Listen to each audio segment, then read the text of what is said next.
Hey folks, Jessie here from Onion Grass Gardens, and today we're going to be doing an update on changes in March to the food forest. Now, if you're new to this channel, then the important thing you need to know is that I'm attempting to convert my 3-year-old orchard into a food forest so that I can supply me and my family with plenty of produce. And March had some interesting things going on. Of course, in spring you get the emergence of all the wildflowers and insects. It was also planting time for us, so there were a lot of changes made to the property and to the food forest itself, which we're going to be looking at. But March had an interesting lesson, and that lesson was about how nature responds to the things that we as gardeners do. So I want to be talking about that at the end of the video, so stay tuned.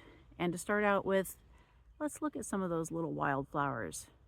Check this out. We got the first wildflowers of the season starting to come up here around mid-March. There's wildflowers in the lawn. They're so tiny.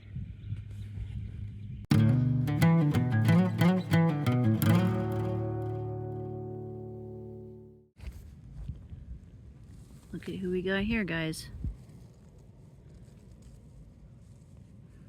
That's the first honeybee I've spotted all season. Forsythia is in bloom. Nice early bloomer for the pollinators.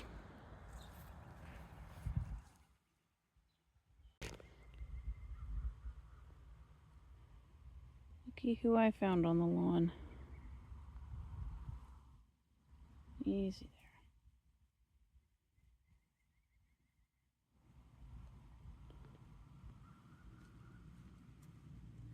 Planting this area is actually a really gargantuan task. Even though you just see these strips of mulch here, when it comes to actually filling that space completely, that is a huge task. So the philosophy I've been taking towards that is just one step at a time. One day I will plant some asparagus. Another day I'll put out some cabbages.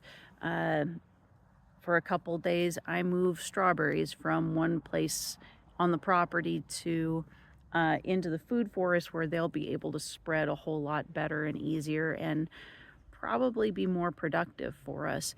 So my philosophy on that is I'm not trying to fill my food forest here on year one. I don't think I have the time and energy to do that and be successful, but I'm trying to put in the basic bones. I'm putting in and by the bones I mean the perennials, the things that are going to come back every single year. So I'm putting in the asparagus. Eventually, when it gets warmer, I'll put in the artichokes. I'm putting in the strawberries. And planting Nanking cherries, so that the basic structure that's going to be there every year is in. But right now, I know it doesn't look like a whole lot. I mean, you see there's a few short trees back there. And from a distance, you really can't see anything that's going on. You can't see the tiny asparagus sprouts coming up. You can't see the onions that are starting to pop. But I assure you, they're in there. But the important point I wanted to make is just that I'm not trying to do this all at once, because this is a really big task. And if you've ever tried to fill a space in your garden completely with plants, you'll know what I'm talking about. It takes a lot of time and a lot of work. So I'm just trying to get the basics in. Getting in the bones today on the food forest. Here's some purple asparagus going in. Super excited about that.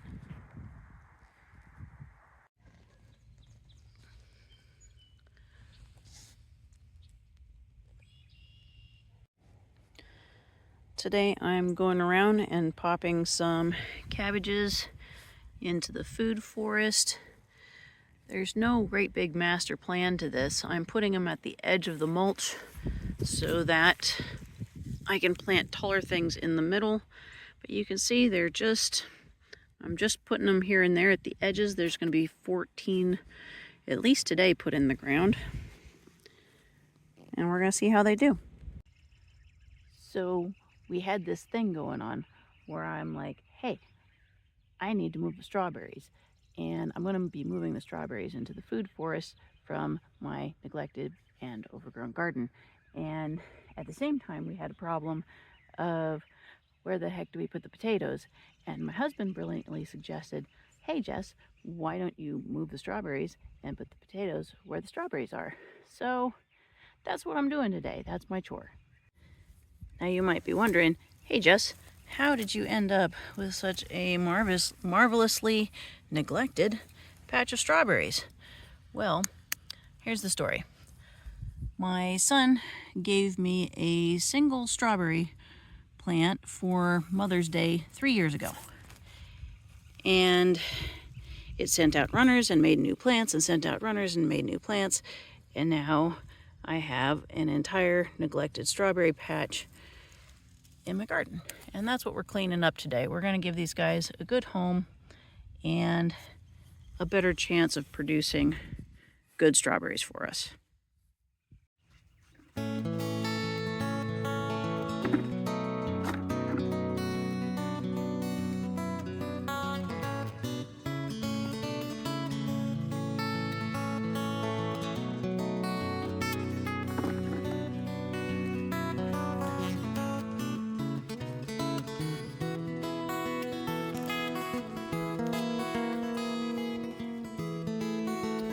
Yeah, this one already has blossoms.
So I have seriously underestimated the amount that my strawberries have procreated.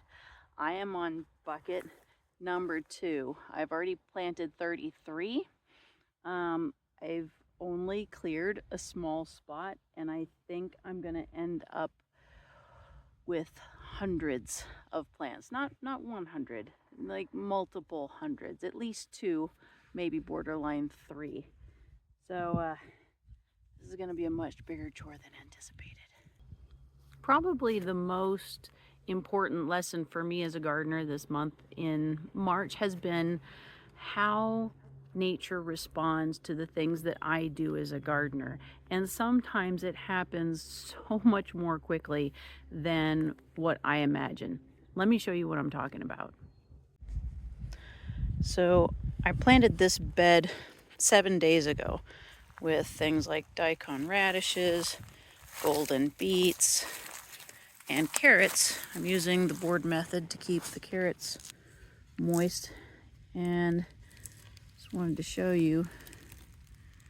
Check this out. That is how quickly nature responds to the things you do. 7 days, and there are absolutely minuscule ants laying eggs and nesting on the bottom side of a board that I'm using to keep carrots moist. Also, as a little side note, the first little daikon came up. Look at how cute that is. Now, there are those I know who will criticize me for growing things out of tires, but I want you to look how nature responds to this. We've got wild dead nettle and wild violets, and look at how they're hugging this thing. And the reason why is they love the shelter. Look at how nature responds to the presence of these tires. Now, what's actually growing or will grow out of the middle of this one is oregano. But on the outside of it, we've got wild sweet peas, dead nettle, and wild violets. And it's done that around every tire I've put down.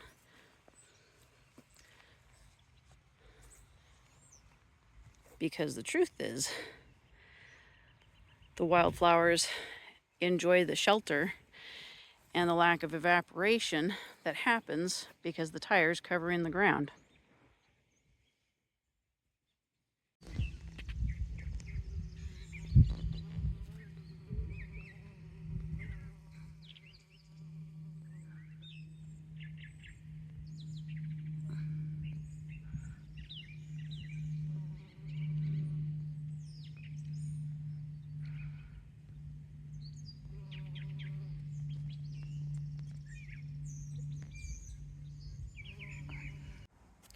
So let me take you on a little tour starting from the back just to show you how our newest project connects. So this row to my left here is entirely apple trees. To the right we've got some plums and a few more apples. And in this center row here, this is now gonna connect eventually to 5 new trees that we've planted around our fire pit. And the purpose of this is to create a nice, cozy little semicircle around the fire, both as a windbreak and just to make it feel really cozy and homey around the fire, like you're in a protected cove. And what we've planted here is 2 jujubes, 2 persimmons, and a witch hazel. So we have here a Lang jujube. You can see it hasn't started to bud yet. A Nikita's Gift persimmon. A tiny little witch hazel. Oh my gosh. Not much to it right now. Saijo persimmon.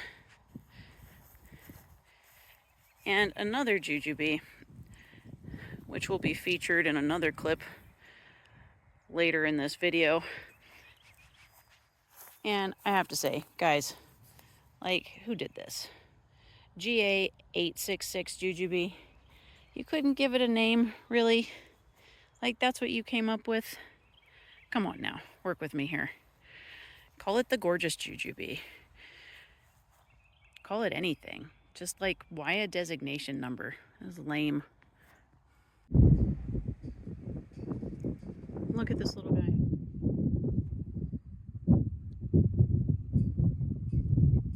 It's not even a real tree yet, it's just a stick in the ground. It's already attracted a bird.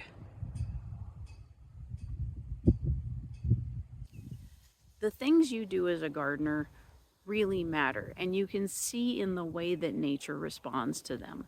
By leaving my lawn a little bit long before it gets cut, and allowing the wildflowers to bloom, you know, that matters to that hungry hive of bees. That matters to the moth that was looking for a place to lay her eggs, and I probably wouldn't have found her in the grass by my picnic table laying her eggs if my yard wasn't full of dandelions and henbit, and even the tires that have been there for a couple of years, right? Those were important to the native wildflowers, which then were important to the pollinators. And that tree that I stuck in the ground that's nothing but a stick, it's important to that bird that needed a place to perch in order to hunt insects in the lawn. So don't be discouraged as a gardener. The things that you do matter. Maybe not on a world shaking scale, but they matter to the living things that share this space with you. So keep on gardening and keep on planting because the things you do matter.